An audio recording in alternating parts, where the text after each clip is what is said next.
Prabhupada Jaya, Prabhupada Jaya, Prabhupada Jaya, Prabhupada.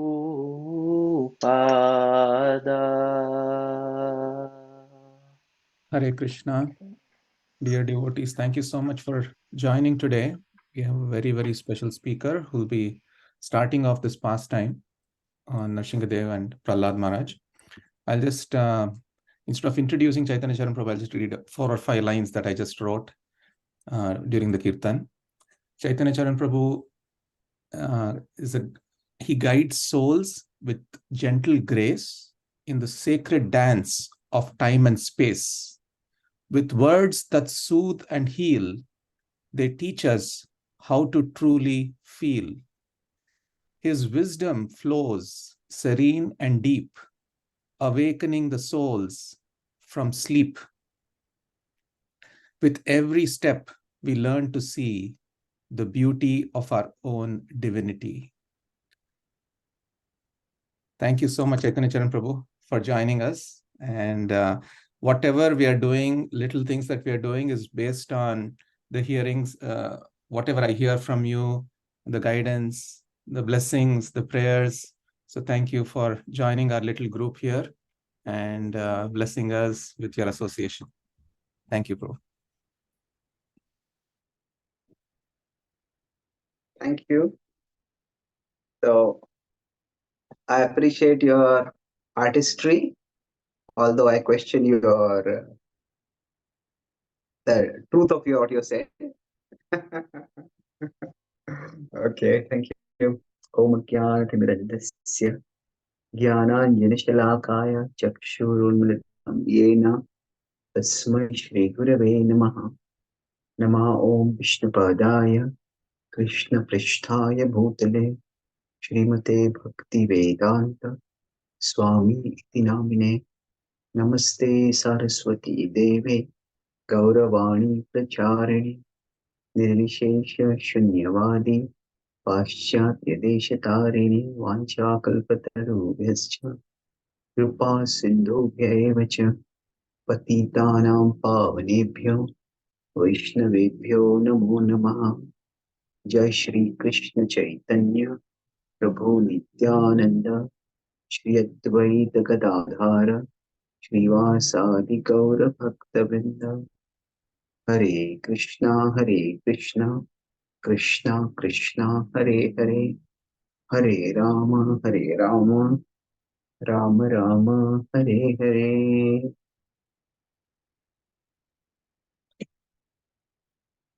Thank you. So happy to be here with all of you. And Gaur Kumar Prabhu is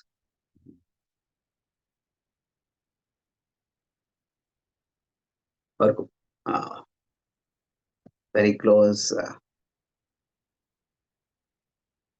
to me as a friend, as an editor, as a manager, as a tour organizer. And that's apart from that, what he does over here in New York, in terms of managing 22nd Avenue, in terms of having this Krishna house, being a mentor, being a leader in devotee care in center. So I'm delighted to be of some small service to him today and of service to all of you. So it's wonderful that you're studying the Bhagavatam and going over chapters. So I will speak on one particular verse from this chapter, which illustrates psychology in a very interesting way. So this is 726. Hiranyakashipu is speaking. Sapatnair ghatitai kshudrair prata me daita surad pashnigrahena harina samenapya upadavanai. So sapatnair ghatita shudrai. So he says that the enemies were actually Shudra. So when the word Shudra begins with S, it refers to something else, and it becomes K, it refers to something else. They are etymologically different.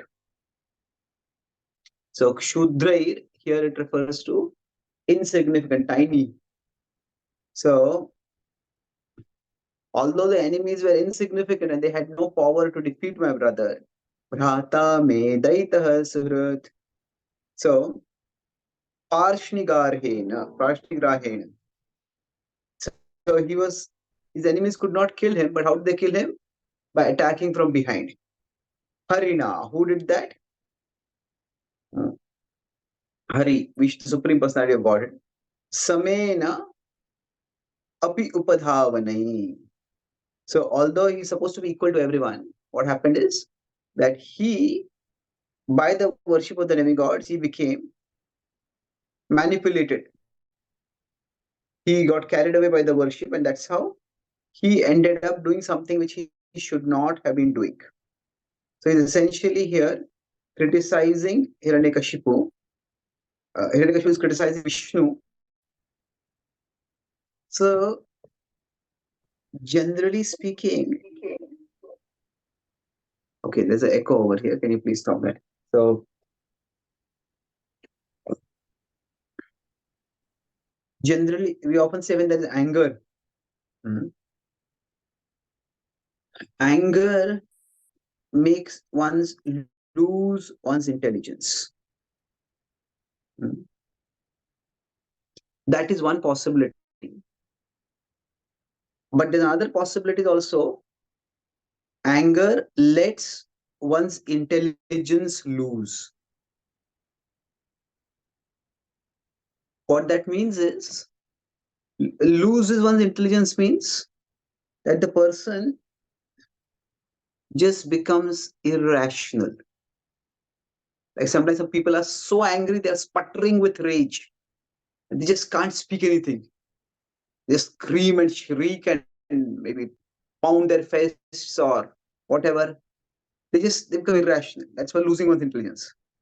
But when they let one's intelligence loose, that means they rationalize. As we have discussed many times, when people rationalize, they tell rational lies. So basically, when they let intelligence loose, that means they use their intelligence,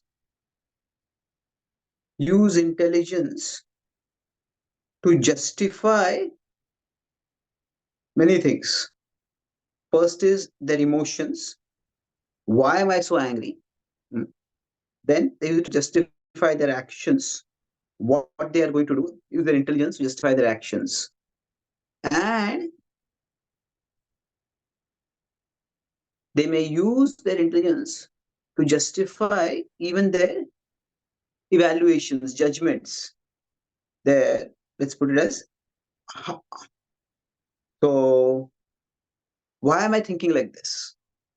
So basically what happens is, when somebody lets their intelligence loose, we actually get a glimpse into their inner world. It's not just a glimpse into their mind, but also a glimpse into how their mind is using their intelligence. So here, his brother has been killed. Everyone, whenever something bad happens, we immediately go to a causal chain. They did like this. How dare they do something like this? So now the question is that till where? The causal chain, how far does it go? That often indicates their mentality. So for example, consider the current war. If you consider the Ukraine-Russia war. Now for most people, their memory goes behind to, oh, Russia attacked Ukraine. And that's a terrible thing to do. Now, what about the past where Russia was provoked by Ukraine, by the West through Ukraine. No, but Russia attacked Ukraine. Now, but we could go further and maybe now, I'm not taking sides in this particular war, but the point, where do we stop? That the causal chain, where we stop, that reveals one's mentality. So in India, when the Ram Mandir is built, but the Ram Mandir is built by destroying a masjid. Now, how intolerant is that? And how can you celebrate the destruction of a masjid? Okay, but that masjid was built by destroying a temple. Why are we not going there? So till where the causal chain goes, that actually reveals not just the mentality, it reveals the mentality and the priority. What does the person want to do? So here, if we consider, now Hiranyaksha had been what you can call a tour of terror. He had been terrorizing the whole universe, trying to find someone to fight against him. And I'm not fighting anyone, to just destroy whoever came in his way. And then he was destroyed by Vishnu in the Varaha Rupa. So now when he was destroyed, all that he's seeing is, the Devatas, they conspired with Vishnu. Vishnu became, instead of being impartial, he became partial. So how dare he do that? Therefore, I have to punish him. Now his idea, it's interesting. Later on, he tells a story also. He will tell that how the Supreme Personality of Godhead is ultimate reality. He will try to pacify his family by telling stories. So he's aware of the position of the Supreme Personality. But he thinks that I will destroy that Supreme Person. So in general, when this is one point I was making here. So I'll just make 2 or 3 points. One point is a good amount of self-awareness. In our tradition, we want to move towards self-realization, and that's definitely important.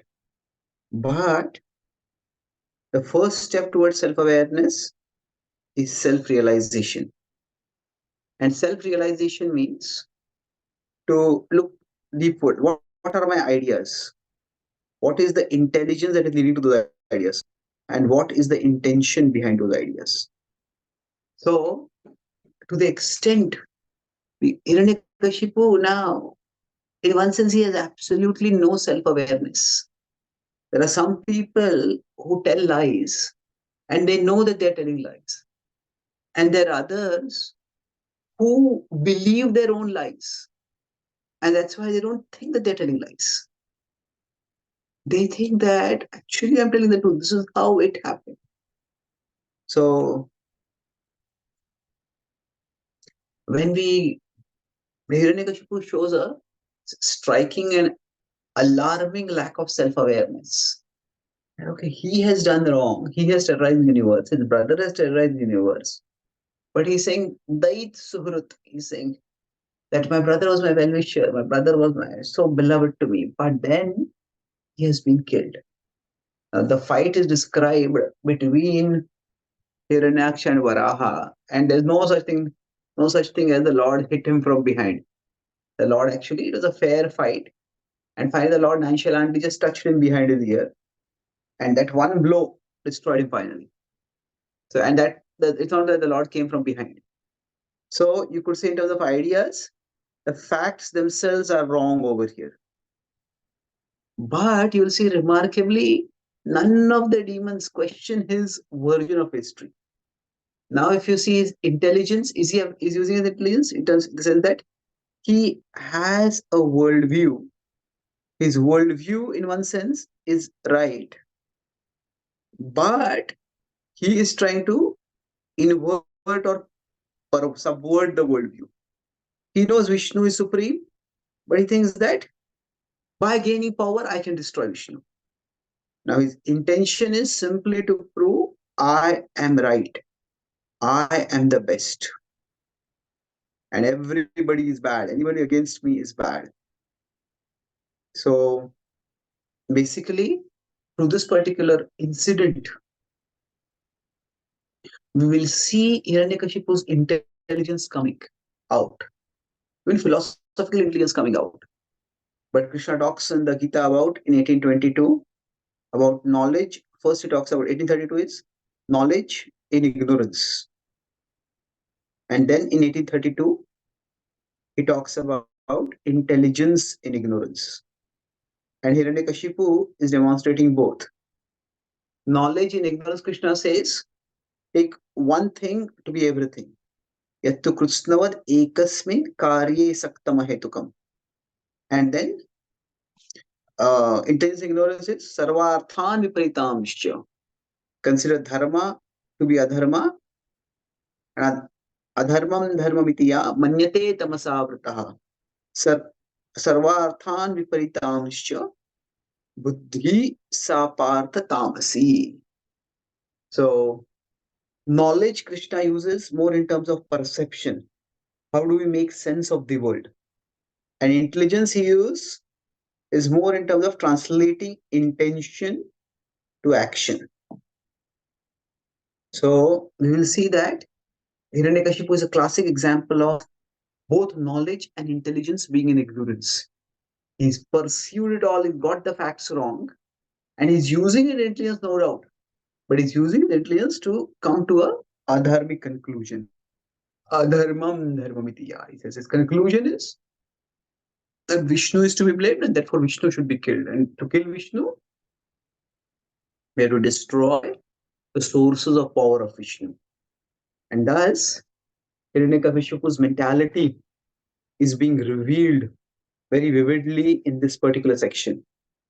So to summarize, we discussed that whenever a person speaks, it's like when anger, it can come out in two ways.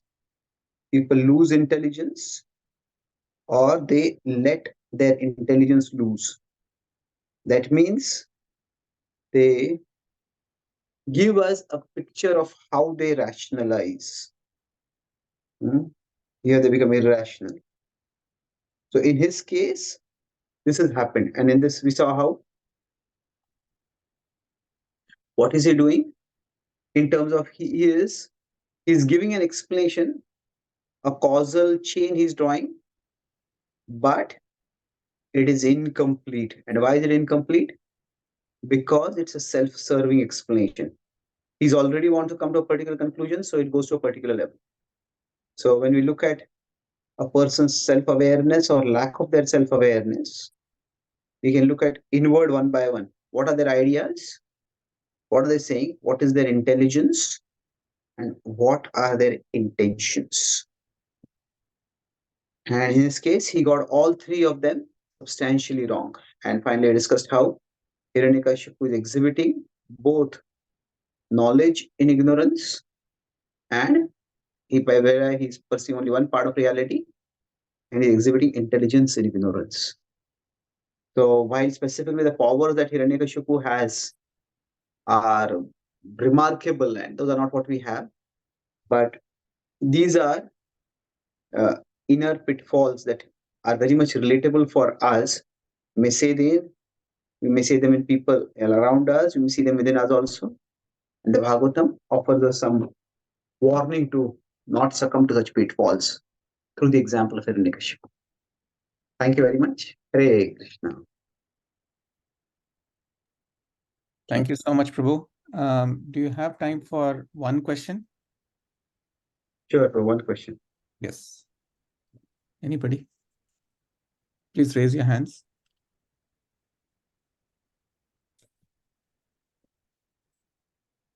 Okay, Vallabh Chaitanya Prabhu, please go ahead. Hare Krishna, Prabhuji. Thank you for your time and your amazing. One question is, so you said about the two types when we are in anger, letting our intelligence loose and losing our intelligence. So what is the right right way, because always it's either of these for me. Well, it's not either of them is right. It's that these are the ways in which the human mind functions. We all need to restrain our intelligence, but we restrain our anger using our intelligence. That's the best thing to do. But sometimes it's not possible. Then the question comes up that when somebody speaks something in anger, how seriously should that be taken? So when we speak something in anger, so for example, Sita spoke something to Lakshman. Now, was that to be taken angry words? When are they like a picture of the heart?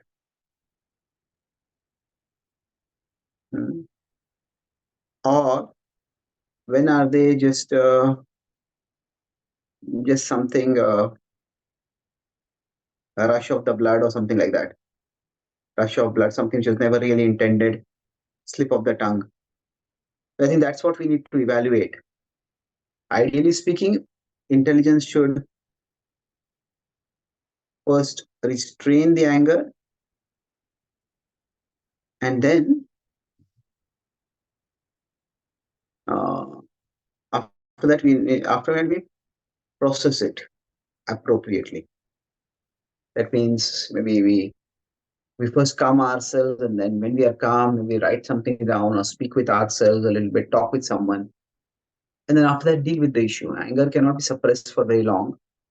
That will backfire. But if you don't restrain, then it will not work. So the ideal role is, that's what that we need to be doing. That first calm ourselves down, and then we have to have difficult discussions. So if we don't have those difficult discussions, then anger cannot be just repressed for a very long time. It will explode eventually. Okay. Thank you, Prabhu. Thank you very much. Narasimhadev Bhagwan ki jai. Jai. Prabhupada ki jai. Thank you. Thank you, Prabhu. Hare Krishna. Hare Krishna. Hari Bol. Guruji, thank you. Hari Bol.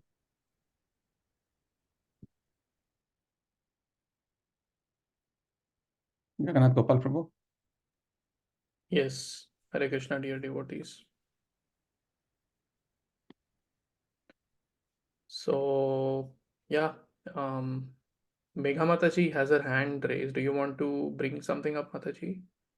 Yes, Prabhu, sorry. So what did he say about like intelligence? So he said we should, I missed that part. So should we process it before it explodes? Yeah, what was his line? About anger? I think he mentioned that we should restrain it and then process it. But he also said that if we restrain it for too long, then it's likely to explode. So he recommended okay. that we should have the difficult conversation or something like that. Those were the words that I heard. Okay, okay. Okay, that makes sense. Thank you, Prabhu. Okay. Yep. So we will continue with the chapter that we were going to study for today, which is 7.2. So let me share my screen. I believe prayers and everything are already done. So we'll directly start reading the chapter. So yeah, that's okay, right, Gaurakumar Prabhu? Okay, I think he's with Chaitanya Chand Prabhu. Anyway, so yeah, this chapter has 60 verses. So maybe let's just do 61 verses. So let's just do, wait, this is which? 7.2, yes. So we can do 15 verses each. So yeah, please raise your hands if you want to read. Okay. So Karan Prabhu and Sundari Sakhi Mataji. can go first. Sri Narad Muni said, "My dear King Yudhishthir, when Lord Vishnu, in the form of Varaha the boar, killed Hiranyaksha's brother Hiranyakashipu was extremely angry and began to lament. Filled with rage and biting his lips, Hiranyakashipu gazed at the sky with eyes that blazed in anger, making the whole sky smoky. Thus he began to speak. Exhibiting his terrible teeth, fierce glance, and frowning eyebrows, terrible to see, he took up his weapon, a trident, and thus began speaking to his associates, the assembled demons. O Danavas and Daityas, O Dvimurdha, Tryaksha, Sambara, Shatabahu, O Hayagriva, Namuchi, Paka, and Ilvala, O Viprachitti, Puloma, Shakuna, and other demons, all of you kindly hear me attentively and then act according to my words without delay. My insignificant enemies, the demigods, have combined to kill my very dear and obedient well-wisher, my brother Hiranyaksha. Although the Supreme Lord Vishnu is always equal to both of us, namely the demigods and the demons, this time being devoutly worshipped by the demigods, he has taken their side and helped them kill Hiranyaksha. The Supreme Personality of Godhead has given up his natural tendency of equality towards the demons and demigods. Although he is the Supreme Person, now influenced by Maya, he has assumed the form of a boar to please his devotees, the demigods, just as a restless child leans towards someone. I shall therefore sever Lord Vishnu's head from his trunk by my trident, and with the profuse blood from his body, I shall please my brother Hiranyaksha, who was so fond of sucking blood. Thus shall I too be peaceful. When the root of a tree is cut and the tree falls down, its branches and twigs automatically dry up.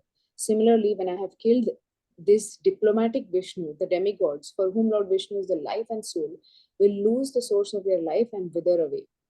While I'm engaged in the business of killing Lord Vishnu, go down to the planet Earth, which is flourishing due to the Brahminical culture and a Kshatriya government. These people engage in austerity, sacrifice, Vedic study, regulative vows, and charity. Destroy all the people thus engaged. The basic principle of Brahminical culture is to satisfy Lord Vishnu, the personification of sacrificial and ritualistic ceremonies. Lord Vishnu is the personified reservoir of all religious principles, and he is the shelter of all the demigods, the great pitas, and the people in general.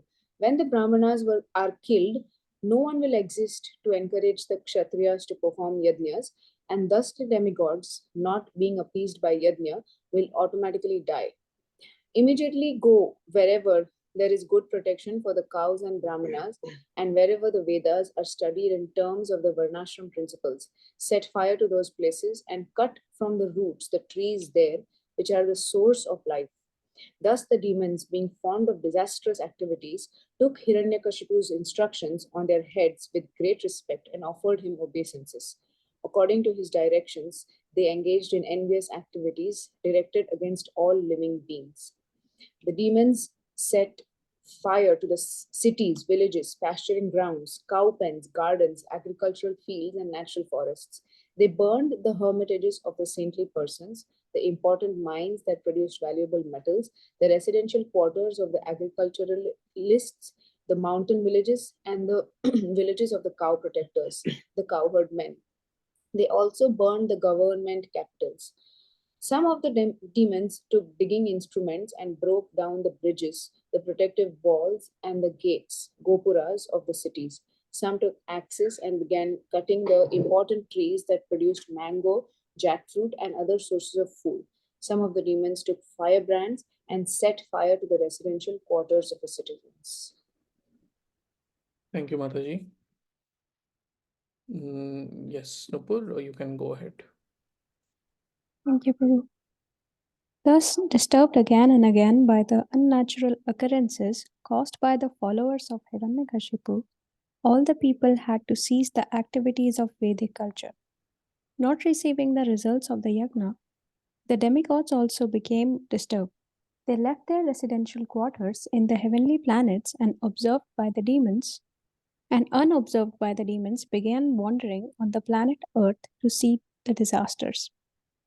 After performing the ritualistic observances for the death of his brother Hiranyakashipu, being extremely unhappy, tried to pacify his nephews. O King, Hiranyakashipu was extremely angry, but since he was a great politician, he knew how to act according to the time and situation. With sweet words, he began pacifying his nephews, whose names were Shakuni, Shambara, Drishti, Bhuta Santapna, Vrika, Kalanabha, Mahanabha, Harishmashru, and Utkach. He also consoled their mother, his sister-in-law, Rushabhanu, as well as his own mother, Diti. He spoke to them as follows.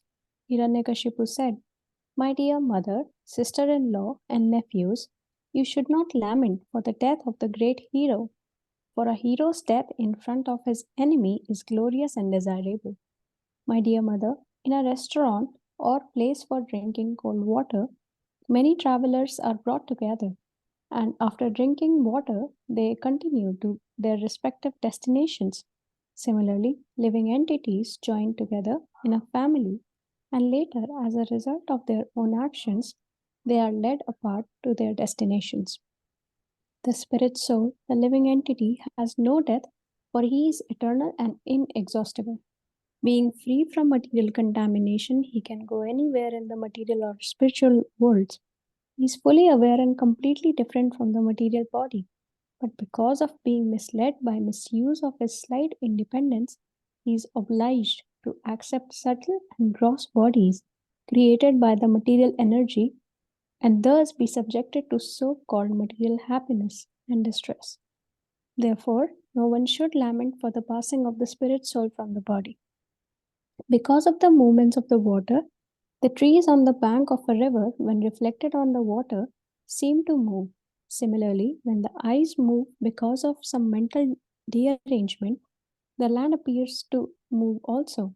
In the same way, O my gentle mother, when the mind is agitated by the movements of the modes of material nature, the living entity, although freed from all different phases of the subtle and gross bodies, thinks that he has changed from one condition to another. In his bewildered state, the living entity, accepting the body and mind to be the self, considers some people to be his kinsmen and others to be outsiders. Because of this misconception, he suffers. Indeed, the accumulation of such concocted material ideas is the cause of suffering and so-called happiness in the material world. The conditioned soul, thus situated, must take birth in different species and work in various types of consciousness, thus creating new bodies. This continued material life is called samsara. Birth, death, lamentation, foolishness, and anxiety are due to such material considerations. Thus, we sometimes come to a proper understanding and sometimes fall again to a wrong conception of life. In this regard, an example is given from an old history. This involves a discourse between Yamaraj and the friends of a dead person. Please hear it attentively. In the state known as Ushinara, there was a celebrated king named Suyagna. When the king was killed in battle by his enemies, his kinsmen sat around the dead body and began to lament the death of their friend. His golden bejeweled armor smashed, his ornaments and garlands fallen from their places, his hair scattered, and his eyes lusterless. The slain king lay on the battlefield, his entire body smeared with blood, his heart pierced by the arrows of the enemy. When he died, he had wanted to show his prowess, and thus he had bitten his lips, and his teeth remained in that position. His beautiful lotus-like face was now black and covered with dust from the battlefield. His arms with his sword and other weapons were cut and broken. When the queens of the king of Ushinara saw their husband lying in that position, they began crying, "O Lord, now that you have been killed, we also have been killed." Repeating these words again and again, they fell down, pounding their breast at the feet of the dead king. Thank you, Ma. Krishnan Prabhu, you can go next. As the queens loudly cried, their tears glided down their breasts, becoming reddened by kumkuma powder, and fell upon the lotus feet of their husband. Their hair became disarrayed, their ornaments fell, and in a way that evoked sympathy from the hearts of others, the queens began lamenting their husband's death. O Lord, you have now been removed by cruel providence to a state beyond our sight. You had previously sustained the livelihood of the inhabitants of Usinara, and thus they were happy, but your condition now is the cause of their unhappiness. O king, O hero, you were a very grateful husband and the most sincere friend of us, of all of us.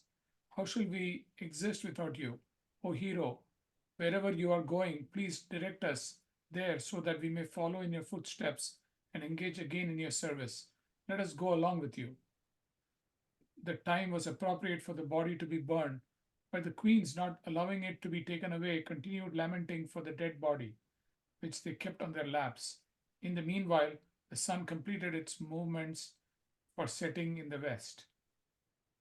While the queens were lamenting for the dead body of the king, their loud cries were heard even from the abode of Yamaraj. Assuming the body of a boy, Yamaraj personally approached the relatives of the dead body and advised them as follows. Sri Yamaraj said, "Alas, how amazing it is!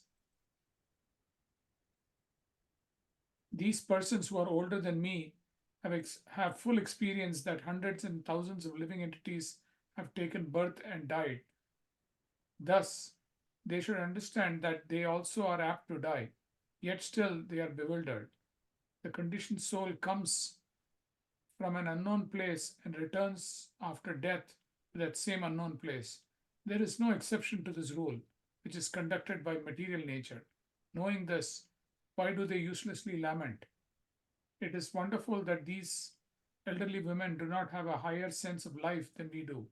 Indeed, we are most fortunate, for although we are children and have been left to struggle in material life, unprotected by father and mother, and although we are very weak, we have not been vanquished or eaten by ferocious animals. Thus, we have a firm belief that the Supreme Personality of Godhead, who has given us protection even in the womb of the mother, will protect us everywhere. The boy addressed the women, O weak women, only by the will of the Supreme Personality of Godhead, who is never diminished, is the entire world created, maintained, and again annihilated. This is the verdict of the Vedic knowledge. This material creation, consisting of the moving and non-moving, is exactly like his plaything. Being the Supreme Lord, he is completely competent to destroy and protect. Sometimes one loses his money on a public street where everyone can see it, and yet his money is protected by destiny and not seen by others. Thus, the man who lost it gets it back. On the other hand, if the Lord does not give protection, even money maintained very securely at his home is lost. If the Supreme Lord gives one protection, even though one has no protector and is in the jungle, one remains alive, whereas a person well protected at home by relatives and sometimes and by relatives and others sometimes dies, no one being able to protect him. Every conditioned soul receives a different type of body according to his work, and when the engagement is finished, the body is finished. Although the spirit soul is situated in subtle and gross material bodies in different forms of life, he is not bound by them, for he is always understood to be completely different from the manifested body. Just as a householder, although different from the identity of his house, thinks his house to be identical with him, so the conditioned soul, due to ignorance, accepts the body to be himself, although the body is actually different from the soul. This body is obtained through a combination of portions of earth, water, fire, and when the earth, water, and fire are transformed in the course of time, the body is vanquished. The soul has nothing to do with this creation and dissolution of the body. As fire, although situated in wood, is perceived to be different from wood, as air, although situated within the mouth and nostrils, is perceived to be separate, and as the sky, although all pervading, never mixes with anything, so the living entity, although now engaged within the material body, of which it is the source, is separate from it. Yamaraj continued, O lamenters, you are all fools. The person named Suyagna, for whom you lament, is still lying before you and has not gone anywhere. Then what is the cause of your lamentation? Previously he heard you and replied to you, but now, not finding him, you are lamenting. This is contradictory behavior, for you have never seen the person within the body who heard you and replied. There is no need for your lamentation, for the body you have always seen is lying here. In the body, the most important substance is the life air, but that also is neither the listener nor the speaker. Beyond even the life air, the soul can do nothing, for the super soul is actually the director in cooperation with the individual soul. The super soul conducting the activities of the body is different from the body and living force. Hare Krishna. Thank you, Prabhu. Okay, I don't see any hand raised for now. Okay, I see one hand raised for now. Megha Mataji. Oh, yeah. Yeah, Megha Mataji can go. This, The 46. five material elements, the 10 senses, and the mind all combine to form the various parts of the gross and subtle bodies. The living entity comes in contact with his material bodies, whether high or low, and later gives them up by his personal prowess. This strength can be perceived in a living entity's personal power to possess different types of bodies. As long as the spirit soul is covered by the subtle body consisting of the mind, intelligence, and false ego, he is bound to the results of his fruitive activities. Because of this covering, the spirit soul is connected with the material energy and thus accordingly and must accordingly suffer material conditions and reversals continually, life after life. It is fruitless to see and talk of the material modes of nature and their resultant so-called happiness and distress as if they were factual. When the mind wanders during the day and a man begins to think himself extremely important, or when he dreams at night and sees a beautiful woman enjoying with him, these are merely false dreams. Similarly, the happiness and distress caused by the material senses should be understood to be meaningless. Those who have full knowledge of self-realization, who know very well that the spirit soul is eternal, whereas the body is perishable, are not overwhelmed by lamentation. But persons who lack knowledge of self-realization certainly lament. Therefore, it is difficult to educate a person in illusion. There was once a hunter who lured birds with food and captured them after spreading a net. He lived as if appointed by death, personified as the killer of the birds. While wandering in the forest, the hunter saw a pair of Kulinga birds. Of the two, the female was captivated by the hunter's lure. O queens of Suyatna, the male Kulinga bird, seeing his wife put into the greatest danger in the grip of Providence, became very unhappy. Because of affection, the poor bird, being unable to release her, began to lament for his wife. Alas, how merciless is Providence! My wife, unable to be helped by anyone, is in such an awkward position and lamenting for me. What will Providence gain by taking away this poor bird? What will be the profit? If unkind Providence takes away my wife, who is half my body, why should he not take me also? What is the use of my living with half of my body bereaved by loss of my wife? What shall I gain in this way? The unfortunate baby birds, bereft of their mother, are waiting in the nest for her to feed them. They are still very small and have not yet grown their wings. How shall I be able to maintain them? Because of the loss of his wife, the Kulinga boy lamented with tears in his eyes. Meanwhile, following the dictations of mature time, the hunter, who was very carefully hidden in the distance, released his arrow, which pierced the body of the Kulinga bird and killed him. Thus Yamraj, in the guise of a small boy, told all the queens, "You are all so foolish that you lament, but do not see your own death.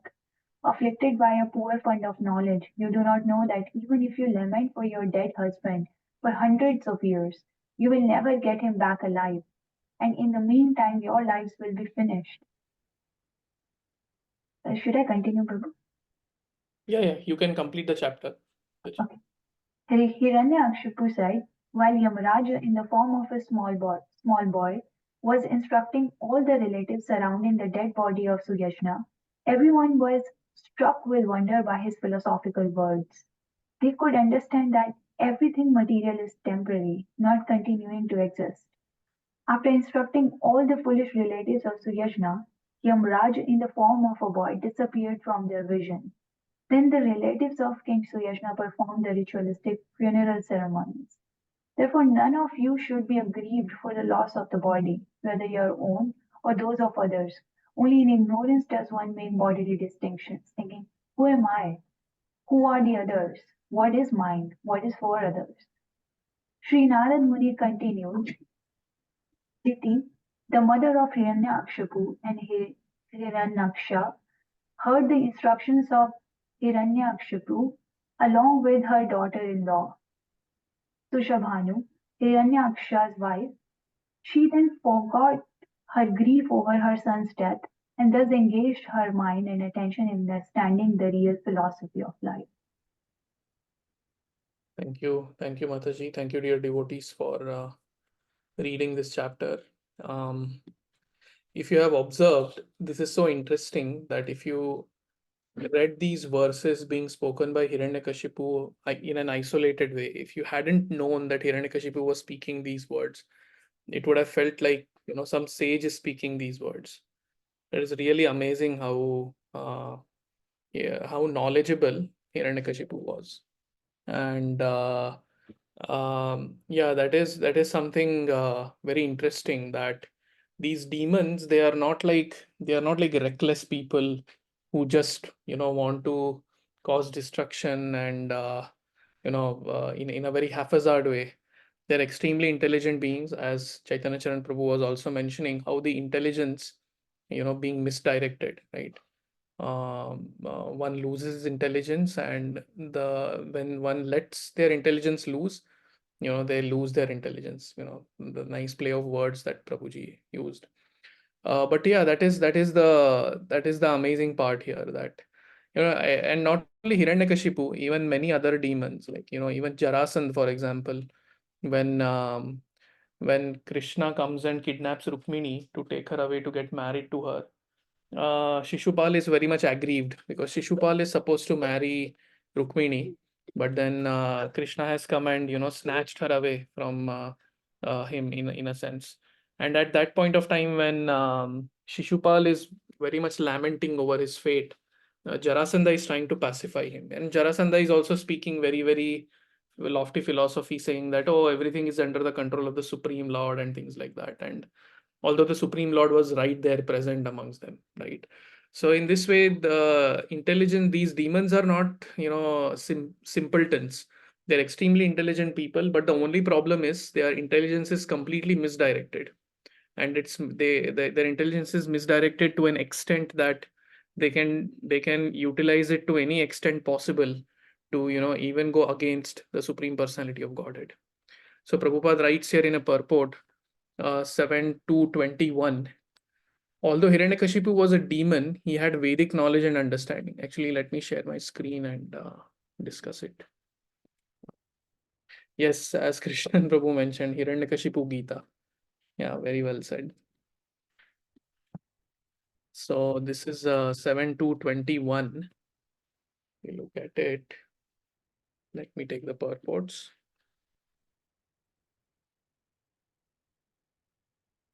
Yeah. So here it says, here Prabhupada writes, although Hiranyakashipu was a demon, he had Vedic knowledge and understanding. Thus, the advice given to his family members, his sister-in-law, mother, and nephews was quite sound. The demons are considered highly elevated in knowledge, but because they do not use their good intelligence for the service of the Lord, they are called demons. The demigods, however, act very intelligently to satisfy the Supreme Personality of Godhead. This is confirmed in the Srimad Bhagavatam. Samsiddhir Haritoshanam, right? Whatever prescribed duties are there, that one discharges according to Varnashram, they are, the ultimate aim is to please Lord Hari, Samsiddhir Haritoshanam. So this is the important point, right? They were extremely intelligent people, and even Ravana, I've heard this thing many times from people that Ravana is actually worshipped in some parts of Lanka, as a big jnani and as a big yogi, right? So it's not that these were a simpleton, but then it's just that their intelligence was misdirected in such a way that they could not, they could do just, damage to everyone, including the Supreme Lord. So yeah, these interesting points. This interesting point comes up in this section, that Hiranyakashipu is speaking to console his relatives after Hiranyaksha has died. So yeah, that is one important theme, and there are many other important themes that come up in this chapter. One of them being that so here Hiranyakashipu, by describing what all and who all to destroy, right? He is actually describing a perfect Brahminical culture, a perfect Brahminical civilization. So he's saying, go down to the planet Earth, which is flourishing due to Brahminical culture and Kshatriya government, um,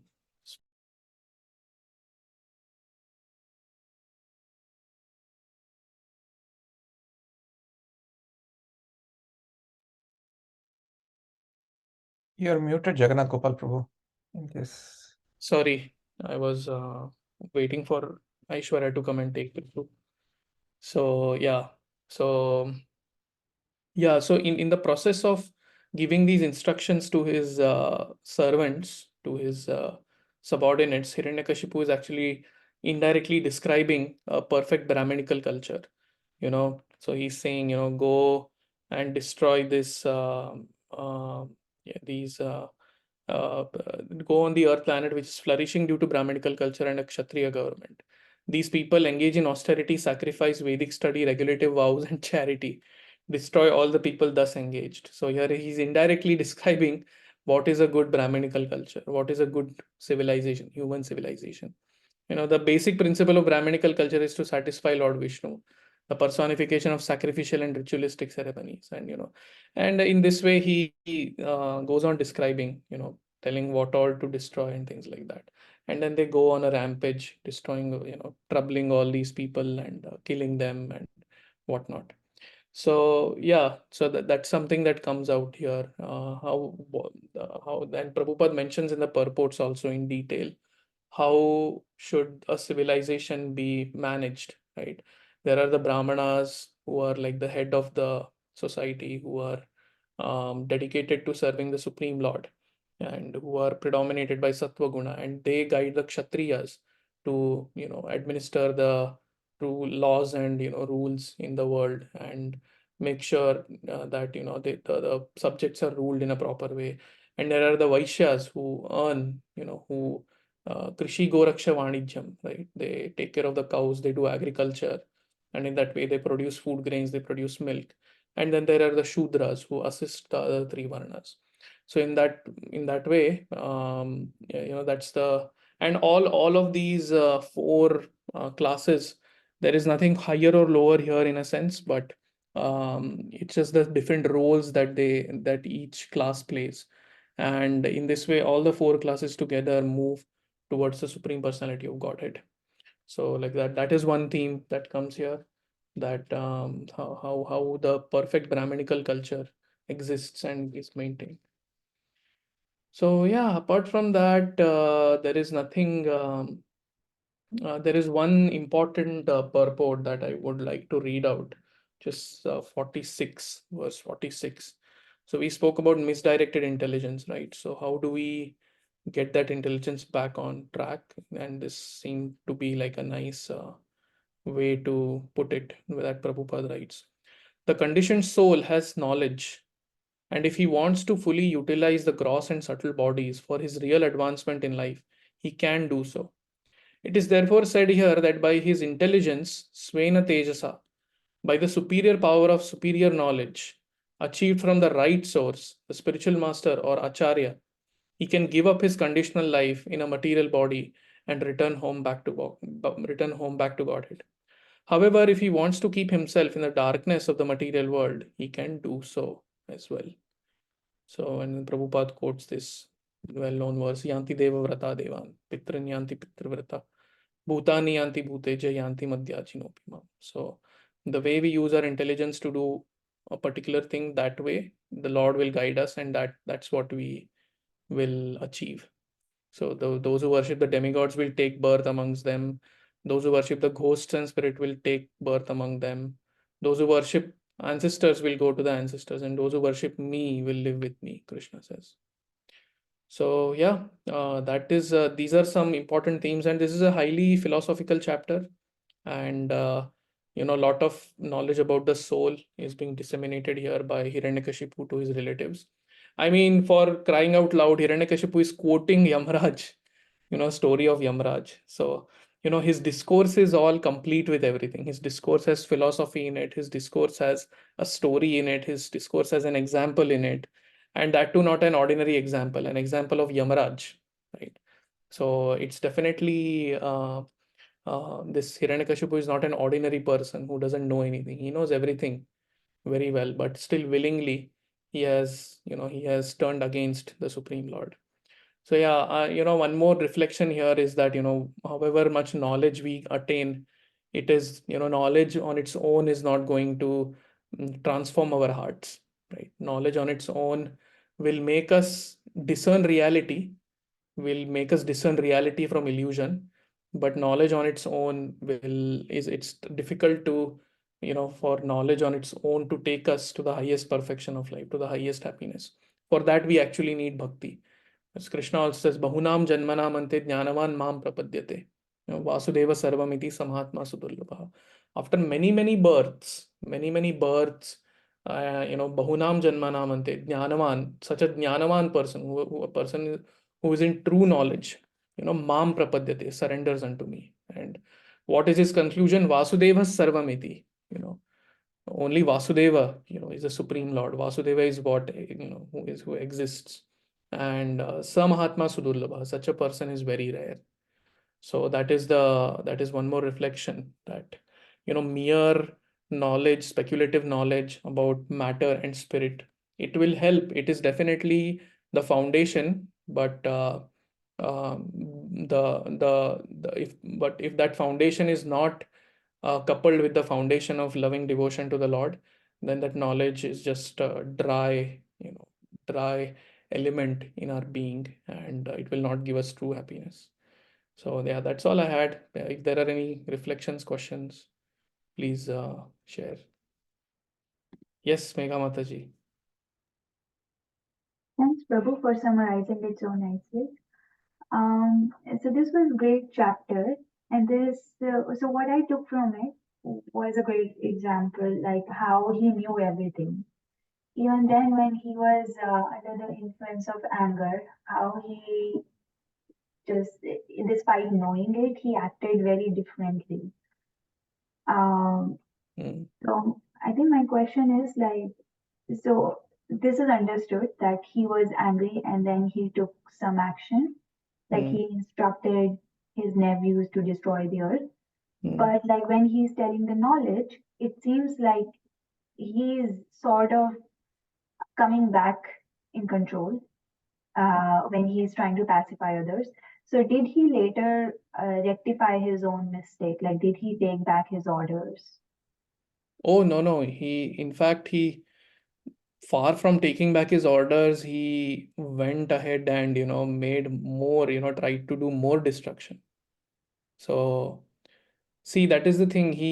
His anger, in a state of anger, he spoke certain things, but his whole basic foundational disposition was wrong. So even when his anger became subsided, even when his anger subsided, then, he started, plotting in much more devious ways, I would say. But why? But why? I mean, that's how his disposition was. He wanted to kill Vishnu. He wanted to take revenge for his brother. That is one aspect of it. But at the same time, he had this demoniac tendencies that I am the Lord, that I should be the enjoyer of everything, right? But he's saying like Vishnu is the Lord, right? Like the supreme personality of Godhead. I mean, not the Lord, but like he's the controller of everything. So this is the knowledge that he's trying to tell his mom. Yes, but that he is trying to tell that knowledge just to pacify her. It's not that he is saying that out of loving devotion Okay. to Vishnu. Okay, so it's authority. Okay, fine. He acknowledges that. He acknowledges that Vishnu is, in fact, when he describes the earthly planet, how it is flourishing because these inhabitants are keeping Vishnu in the center. He knows all this. He knows Samsiddhir Hari Toshanam. He knows everything. But just that he's so envious that he wants to take Vishnu's place. He wants to kill Vishnu. So it is like Okay. that. I mean, forget about Hiranyakashipu. Even any ordinary person, for example, I've seen people who will curse the Lord themselves. Like they will curse the Lord because things don't go their way. So they know that the Lord is in control, that God is in control here, that Vishnu is in control, that Krishna is in control. But just because things are not going the way they want them to go, they are cursing Lord Vishnu left and right. They are, even abusing Lord Vishnu and, speaking ill things about him. So it does happen. Forget about Hiranyakashipu. It happens in common people as well, among common people. So yeah, Yeah, that makes sense. yeah. Knowledge versus bhakti. Yeah, and basically it all boils down to who is in the center, right? Or do we want to keep ourselves in the center? Forget about being a devotee or a non-devotee, even within devotional service. It might happen that we might be externally practicing bhakti, but then internally we are keeping ourselves in the center. And we will utilize everything that we get out of bhakti for our own self-aggrandizement. So that also happens. So it's a very internal and it's a very subtle thing that we have to rectify. Our disposition is a very difficult. We have to have a very genuine humility in our hearts. We have to acknowledge that there is something higher than me, that I am not the center of everything happening around me. When we acknowledge that, and not in a self-deprecating way, not in a self-deprecating way in the sense that, oh, no, I'm not in the center of things here, so I'm useless, I'm hopeless, I can't do anything. No, that's not the conclusion. The conclusion is that, yes, I have certain abilities, I am something, but then there is clearly I'm dependent on many other things. So there is clearly a higher reality, right? And then we have to see our own natures that, oh, yes, I want to love others, I want to serve others. So this humility coupled with this tendency to love and serve others, when it is directed in a proper way, then it slowly and gradually brings us to the point of devotional service. That is what Bahunam Janmanamante. Real knowledge begins with humility. When Krishna speaks the qualities of knowledge, right? A person in knowledge. I think this comes in the 12th chapter. He starts with um, Amanitvam, Adambhitvam, Ahimsa, Kshantirarjavam, Acharyopasanam, Shaucham, Sthiryam, Atma Vinigraha. Right? He lists down many qualities. And then the initial quality and then finally he says, whatever I've told you, is knowledge, and whatever else there is apart from these things is ignorance, Krishna says. And then so he's listing down these qualities of a person in knowledge. And the first thing he's saying, first two things are amanitvam and adambhitvam. Amanitvam is humility, and the second one, adambhitvam, is pridelessness. So it's interesting that Krishna is talking about knowledge and he's speaking that oh, forget about knowledge. The first thing you need to have is humility and pridelessness. So that is what is lacking here in Hiranyakashipu, if you look at it. He's speaking all these truths. The theory is there, but then he's not applying it correctly. So, yeah. That Sorry. was great, Prabhu. Prabhu, I have one more question, but please feel free to answer it later because others may also have questions. So Mhm. my question is like real life and like especially when you are angry, then how do you remind yourself that you are not the center of the universe? It's tough. It's tough. It comes by practice, and we have to take a step back. We have to learn to take a step back, or we can take help from others. We can say that, if you see me, we can tell someone we know very well. We can tell them who is around us. If you see me angry, please remind me. And even if initially they will remind us, but our anger is to such an extent that we'll even forget that, right? But at least after that anger has gone away, we can contemplate over it and think what we did irrationally. So it's a tough one. It's a tough one, tough nut to crack. But I think it can come by practice. It can come by spiritual practice, and especially when we associate more with like-minded devotees who are also trying to give up anger, who are also trying to give up the lower tendencies. When we always keep ourselves nourished with spiritual knowledge by reading the books that, like for example, we read Bhagavatam every Tuesday, like that, and by chanting the holy names. It's a very important, most powerful process actually. It is Kali Kalmashanashanam. Iti Shodashakam Namnam Kali Kalmashanashanam Natah Parataropaya Sarva Vedeshu Drishyate. So in the entire Vedic canon, there is no other solution to get rid of the Kali Kalmash, the contaminations of Kali Yuga, other than chanting the holy names of the Lord.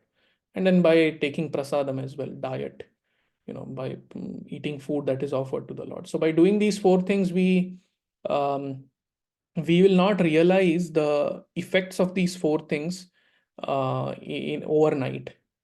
When we continue doing these things, over a period of time, we'll see that yes, we are getting a grip on our lower tendencies. And yeah, that is, and then the association of devotees is also very important.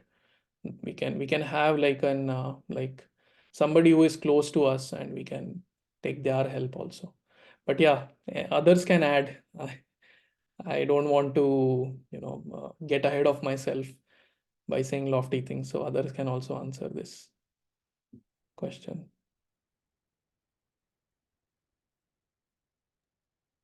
Hare Krishna Prabhu, I think you answered my question. And then I was also reminded of an acronym ABCD Association. Yeah, B is something else. books. B's books. Books. C is chanting and D is deity worship. Yeah. Is the Yeah, in fact, chanting is so much stressed. Even here, when Hiranyakashipu is describing the ideal Vedic civilization, one of the things he says is yagyas are happening everywhere. He says, everybody is performing, the Brahmanas are performing nice yagyas for the welfare of everyone. Go and destroy these, Brahmanas, these yagya kundas, go and destroy all these yagyas that are happening. These yagyas are happening for Lord Vishnu. So, and then Prabhupada writes there that in the age of Kali, the greatest yagya is Harinam Sankirtan yagya. So, he's Yajnanam Japa Yajñosmi. Krishna also says the topmost of all yajnas is the Japa Yajna. So, in the 10th chapter, Krishna talks about. So, that there is a section in Bhagavad Gita where Krishna is talking, among the trees, I'm the banyan tree, among the demigods, I'm Indra, among the archers, I'm Arjuna, among the, so like he's taking examples of things around us, and he's saying that I'm the best of them, basically. So there he says, amongst the yagyas, I'm Japa Yajna. Yajnanam Japa Yajñosmi Sthavaranam Himalaya. So among the mountains, I'm Himalaya, and among the yagyas, I'm the Japa Yajna. So Krishna is saying that this is a very sacred and very powerful yagya, Harinam Sankirtan and Japa yagya. So definitely we can make use of this. But yeah, ABCD is what is exactly that. I took it from there itself. A is association, B is books, C is chanting, D is diet. Yeah. Wonderful, wonderful, Prabhu. And then I was also, I wanted to also maybe suggest chapter 16, Hmm. which is Devi and Asuri Sampatti. Yes. Which also, if you reflect on, it might be, you'll see Hiranyakashipu's qualities. Actually, they are meant to be self-instructive. Hmm. When we see them, to say, how do we recognize if we are, we have some asuric tendencies in us. Hmm. Yeah. Yeah. Very true, Prabhu. Yeah, it's a very nice chapter, chapter 16 Yes. of Bhagavad Gita. So the first two verses are Devi Sampatti, and then later I think Asuri Sampatti also comes in. Yes, yes. Maybe you remember the first two verses, Prabhu? Of 16th chapter, no, Prabhu. No. Abhayam Sattvasam. Yeah, this I have it pulled up here. Let me share. Yeah, those are also qualities, nice qualities. Yes, yes. First two Krishna lists qualities at multiple places. Actually, a nice article can be created out of that. Yes. So, Abhayam Sattva Samshuddhir Dhyana Yoga Vyavasthitihi Danam Damascha Yajnascha Swadhyayastapa Arjavam. Yeah, fearlessness, purification of one's existence, cultivation of spiritual knowledge, charity, self-control.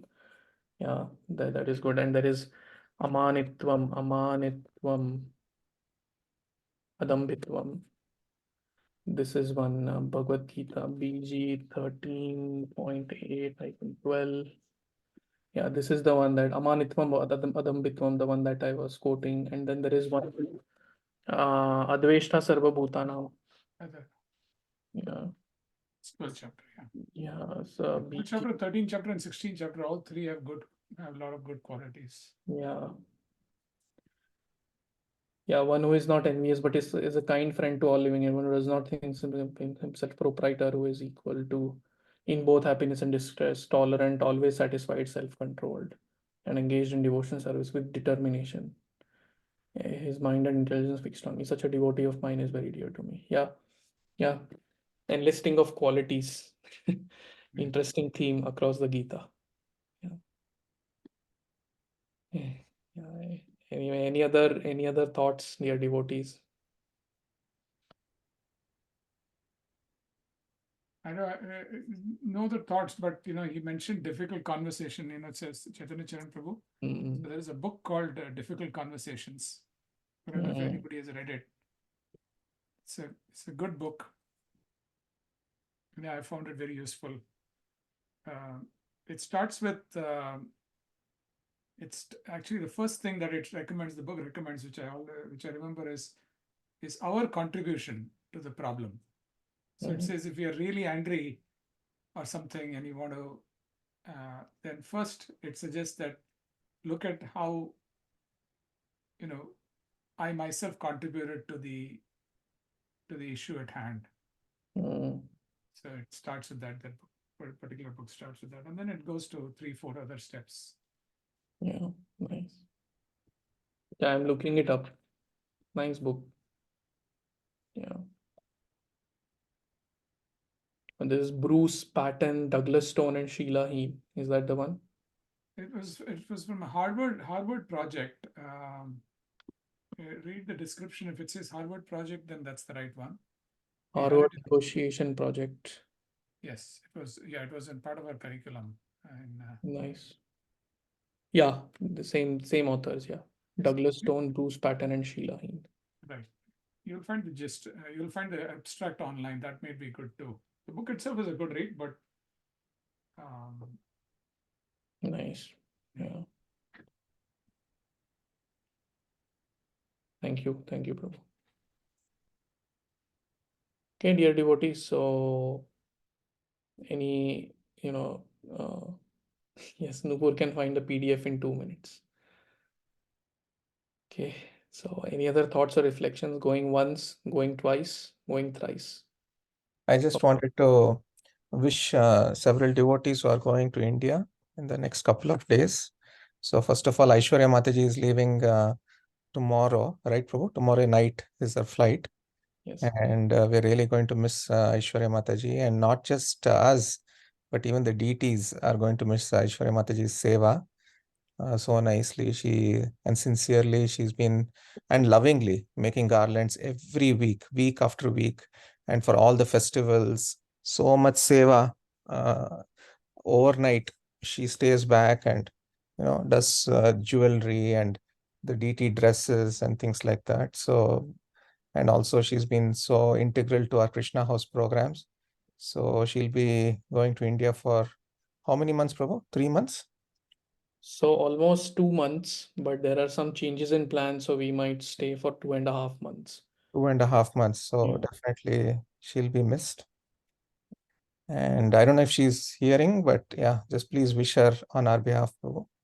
She might be putting Prithu to sleep. Just 1 sec, let me check. That's okay. That's okay. Yeah, no worries. No worries. No worries. You can just pass on the message. And also, Samaksh Prabhu and Vrinda Gopi Mataji are leaving day after tomorrow to India for their wedding. Our prayers and best wishes to both of them for a successful and happy married life. So, devotees in India like Kameshwar Prabhu, you can take their association. And yeah, thank you so much, everyone. Anything you want to add, Jagannath Gopal Prabhu? Oh, that's all, Prabhu. Yeah, I just wanted to encourage devotees to sign up to lead discussions.